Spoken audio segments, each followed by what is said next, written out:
Bom dia a todos.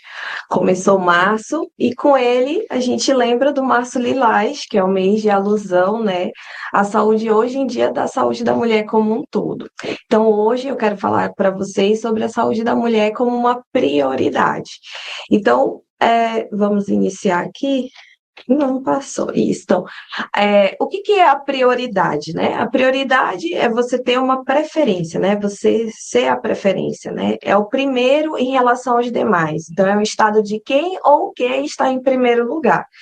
E hoje em dia, as mulheres, elas têm vários papéis, né? E às vezes esses papéis, como o mercado de trabalho intenso, a mulher na formação familiar, na educação dos filhos, no cuidado com as parcerias, acaba que a gente né, sai desse papel de prioridade, né? A gente é prioridade para muita gente, mas para a gente, nós mesmas não. Então, hoje, só no Brasil, nós somos uma população de 104,5 milhões de mulheres, né? Nós somos 51% da população. Então, por que não nos colocarmos como prioridade?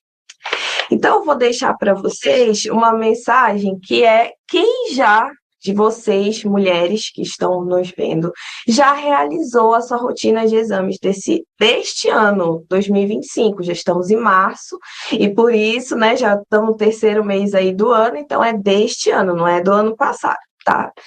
Bem, em 2004, o Ministério da Saúde, pensando no cuidado da mulher, institucionalizou uma política, que é a Política Nacional de Atenção Integral à Saúde da Mulher. E o objetivo dessa política, né, que foi feita em 2004, é buscar a saúde ginecológica da mulher, é que a mulher tivesse direito sexual.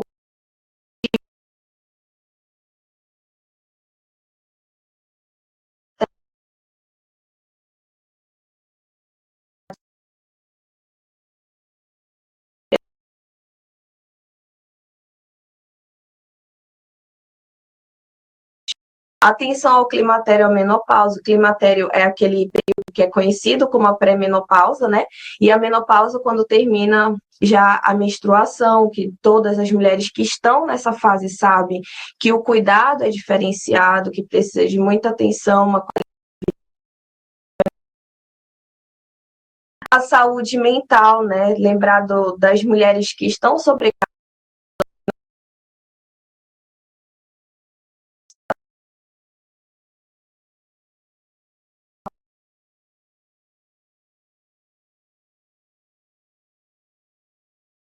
conta disso, o governo tem colocado vários meses como saúde, né, para lembrar da saúde da mulher. O primeiro é o janeiro.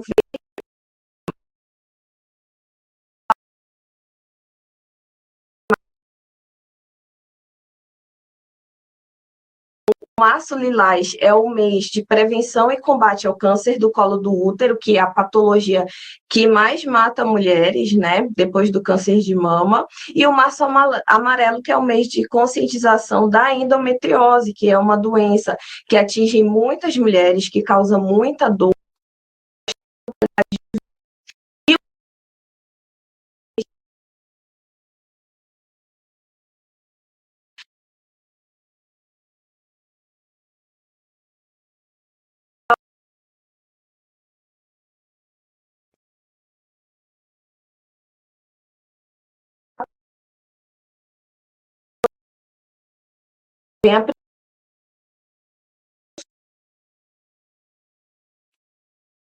Da fase que você está, muda completamente os exames que serão solicitados para você. Então, na consulta ginecológica, vai ser perguntado sobre a sua história atual, o que é que você está sentindo, o que é que você tem de sintoma, o que é que você apresenta de sinal, o seu histórico pessoal, se você fuma, se não, o seu histórico familiar, se tem casos, por exemplo, de câncer na sua família, o seu histórico obstétrico, se você tem filhos, comportamento, como é seu histórico sexual e os seus hábitos.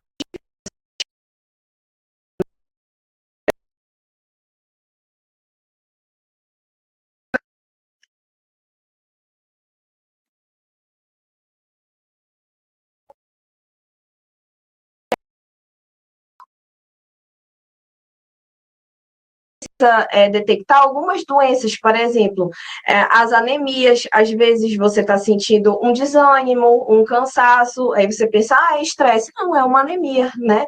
Verificar como é que está o seu metabolismo, então verificar seu colesterol, seu triglicerídeo, a sua glicose, verificar se você não é diabética, né? Como é que tá as suas vitaminas, né? Aquelas pacientes, doutora, eu vivo com queda de cabelo, unhas quebradiças, às vezes é uma falta de vitamina D, né? Às vezes verificar perfis de verminose, então tem aquelas pacientes que vivem com dor de barriga, deve estar com alguma coisa no intestino, e às vezes é só uma amebíase, né? Também a gente verifica infecções bacterianas, vaginal, do trato urinário, e também doenças virais como HPV. Bem, eu vou falar um pouquinho para vocês sobre o preventivo. O preventivo é a compostologia oncótica, né? E é um exame que serve para a prevenção do câncer do colo do útero.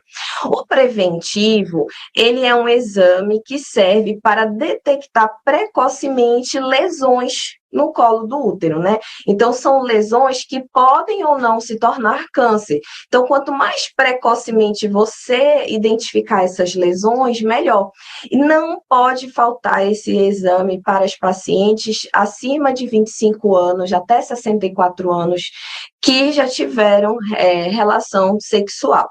Em alguns casos, a gente pode adiantar, né, o início, então não é assim como muitos pensam, já teve relação, aí vou levar minha filha já para coletar o preventivo. Não, tem que ter a idade dos 25 anos, tá, gente? E aí se faz anualmente. Tem alguns casos que depois que você faz 2 anos, 3 anos seguidos, você pode fazer a cada 2 anos, tá?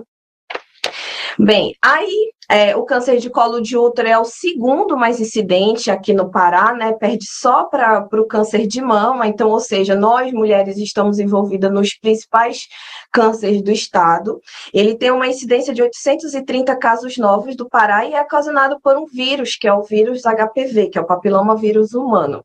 O HPV, ele tem vários tipos, subtipos, né? Não são todos os tipos de HPV que vão causar câncer do colo do útero. Alguns sim, outros não. Tem alguns tipos que são os tipos menos oncogênicos, que, por exemplo, às vezes causam apenas verruga. Como é que você pode se prevenir, né? Então, o primeiro é utilizando camisinha, né? O preservativo, tanto masculino quanto feminino, ele ajuda você a não ter contato com o vírus. E hoje em dia, graças a Deus, né, nós já temos vacina, né? Então as nossas meninas, os nossos meninos de 9 a 14 anos, eles têm uma oportunidade que antigamente nós não tínhamos, né? Que é a vacinação contra os 4 principais tipos de HPV, 2 mais oncogênicos, que é o 16 e o 18, e 2 menos oncogênicos, que é o 6 e o 11. Bem, é uma dose única. Hoje a gente já tem uma outra vacina que previne contra 9 subtipos de vírus de HPV, mas ainda não está disponível na rede pública de saúde. Mas levem, quem vocês têm filhas, filhos que estão nessa faixa etária de 9 a 14 anos, levem, é uma dose única, tá bom? Existem outras dosagens, né? Então, 3 dosagens, mas são para públicos especiais. Bem, aí outro exame que não pode faltar, a mamografia. A mamografia deve ser realizada de forma anual por todas as pacientes de 40 a 69 anos. Pelo Ministério da Saúde, se faz a partir de 50 anos. Por que que nós não seguimos essa diretriz de ser a partir de 50 anos? Porque o câncer de mama, antes dos 40 anos, atinge cerca de 12% das mulheres. E de 40 a 50 anos, 32% das mulheres. Então, se a gente for fazer os exames a partir dos 50 anos, a gente perde aproximadamente 44% de mulheres, né, para o câncer de mama. Então, que poderiam ter sido diagnosticadas precocemente. E aí a gente vê que quanto mais precoce, quanto menor o estágio da paciente, a gente verifica uma taxa de sobrevida que chega a mais de 90%, né? Então, tem mais de 90% de cura quando você atinge estágios menos avançados, no caso, né? E o câncer de mama, ele é super importante para nós, na nossa região do Pará, porque ele é o mais incidente, ele tem cerca de 1.000 casos novos anualmente. Então, quanto mais cedo você fizer, melhor. Outra coisa, a mamografia, ela é mais importante do que a ultrassonografia. Muitas pacientes perguntam, doutora, eu posso fazer só ultrassom? Não, não pode, porque existem lesões que a ultrassonografia não detecta, já a mamografia detecta logo precocemente, como microcalcificações, por exemplo. Então, a mamografia tem que ser realizada anualmente, tá bom? Bem, aí nós temos outros exames também que não são obrigatórios, isso vai depender muito da faixa etária que você está, se você tem alguma queixa. Então, nós temos a ultrassonografia transvaginal, que pode detectar, por exemplo, miomas, né, que são aqueles nódulos uterinos que causam sangramento, que causam cólica, cistos ovarianos, que também causam cólica, a própria endometriose, que é uma doença que causa muita dor, que às vezes é muito debilitante. Então, para aquelas mulheres que sentem muita dor na menstruação, eu sinto cólica, eu tenho que ficar de cama, isso não é normal. Procure seu ginecologista para investigar, entre outras exames, né? A gente também tem a ultrassom de mama, a ultrassom de abdômen para outros tipos de patologia. E para as nossas pacientes que já são menopausadas, né, geralmente acima de 50 anos, ou aquelas que têm o risco aumentado de fraturas, também a gente passa a densitometria óssea, que é para identificar a osteoporose, né, que é quando o osso fica poroso, quando tem risco de fratura quando cai, e a osteopenia quando o osso fica mais frágil, né, aquela falta de cálcio nos ossos. Bem, e o que mais você pode fazer por você? Então, não adianta também você ir no médico, aí o médico passa os seus exames, você faz o exame e não mostra, né? Nós temos muita paciente, doutora, eu trouxe aqui os exames que o doutor passou e aí eu nunca levei. Não adianta nada você coletar o exame e não mostrar. Outra coisa que não adianta, você coletar o exame, mostrar, o médico passar a medicação para você e você não tomar. O remédio, só comprar o remédio não adianta, tem que tomar a medicação, né? E fora a parte medicamentosa, o que mais você pode fazer por você? Primeiro, ter uma alimentação adequada, uma alimentação saudável, né? Então, as mulheres, com o passar dos anos, elas começam a perceber muito isso. O que você come com 15 anos não vai dar mais para você comer com 30. Então, você vai ter que, ao longo da vida, caso você não seja, começar a se tornar o mais saudável possível. Então, comer bastante salada, legumes, comer frutas, beber água, praticar alguma atividade física, qualquer uma, desde que você se mova, né? Então, o nosso corpo, ele foi feito para movimentação, né? Então, nós precisamos, a atividade física, ela é um auxiliar importantíssimo, hoje em dia a gente já considera tratamento, né? Para todos os tipos de existentes. Também dar atenção à sua saúde mental. Então, a saúde mental, ela é essencial para ela levar uma vida digna, uma vida de mais conforto, uma vida em que você consiga trabalhar, consiga estudar, consiga fazer suas atividades diárias. Então, o que a gente fala como saúde mental? Se você acha que você está com estresse elevado, se você não consegue ter atenção nas suas atividades, procure o psicólogo, o psiquiatra, não deixem de fazer suas atividades que são mais prazerosas, por exemplo, ler, ou então sair, encontrar com os amigos, com as amigas, isso é super importante. A outra coisa é fazer uma visita periódica aos médicos. Que médicos são os principais para as mulheres? O clínico geral, claro, né, para todos nós, mas para a mulher especificamente o ginecologista, Precisa ir e precisa ir anualmente, né? Eu sempre brinco com as minhas pacientes: venha todo ano, faça sua consulta, seus exames e se livre de mim por mais um ano.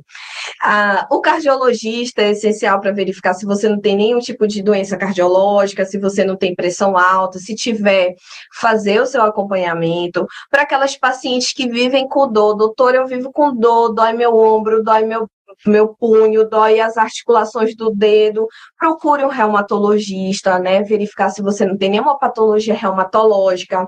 O gastro, para aquelas pacientes: ai, doutora, mas eu tenho muita dor de barriga. Ai, doutora, eu fico dias sem fazer cocô. Precisa procurar um gastro, verificar se tem algum tipo de problema. E o endócrino, né? Lembrar das nossas pacientes que são diabéticas, pacientes que têm distúrbios hormonais, também precisa ir. Quinto, você tem que ter o cuidado com a sua higiene íntima. Isso é essencial para a parte ginecológica, né? Nós temos muitas pacientes que ficam tendo recorrência de infecções vaginais, né? E prevenir-se contra as doenças, né? Não basta você fazer tudo isso, você também tem que se ajudar. Não adianta você comer bem, faz atividade física e fuma. Não vai adiantar nada, né? Não vai adiantar nada. E também diminuir o consumo de álcool. Por que não zerar, né? O álcool e o fumo, eles estão associados ao aumento de todos os tipos de câncer do ser humano, seja para homem ou para as mulheres, né? Como nós estamos falando de mulheres, lembre-se que você é o projeto mais importante da sua vida.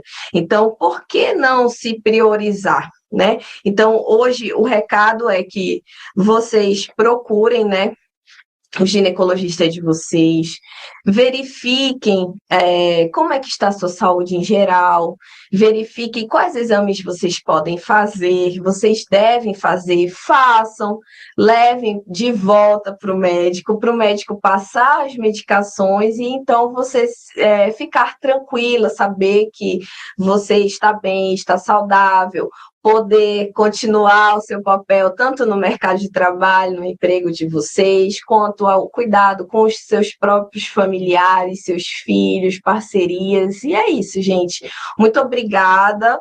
Espero que vocês consultem.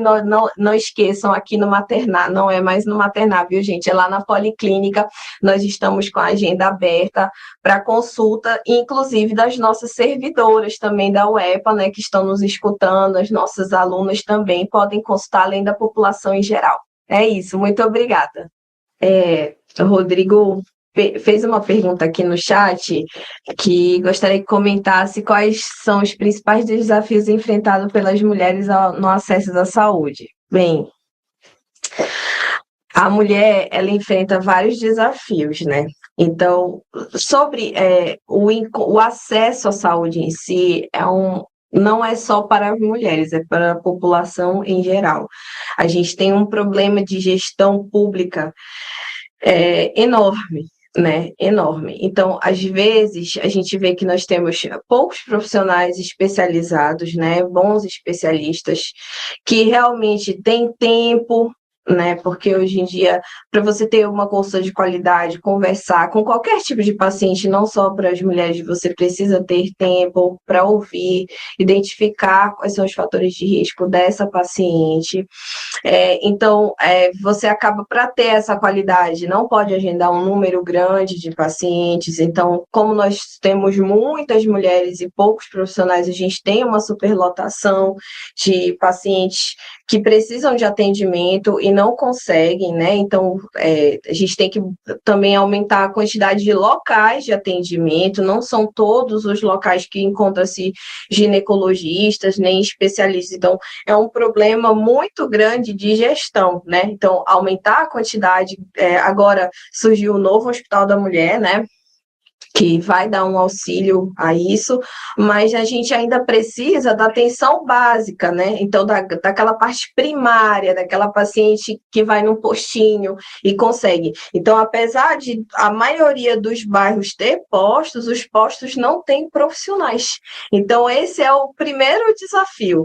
O primeiro, na verdade, é a mulher conseguir sair de casa, deixar alguém vendo os filhos, não ter que cozinhar, não ter que levar para a escola. Esse é o primeiro, esse é o primeiro a dificuldade. A segunda é conseguir consulta mesmo, né? Conseguir acesso aos profissionais. É isso. Bem, gente, muito obrigada pela presença de todos. Espero que tenha sido esclarecedor para vocês. E procure ginecologista, mulheres, por favor. Tchau.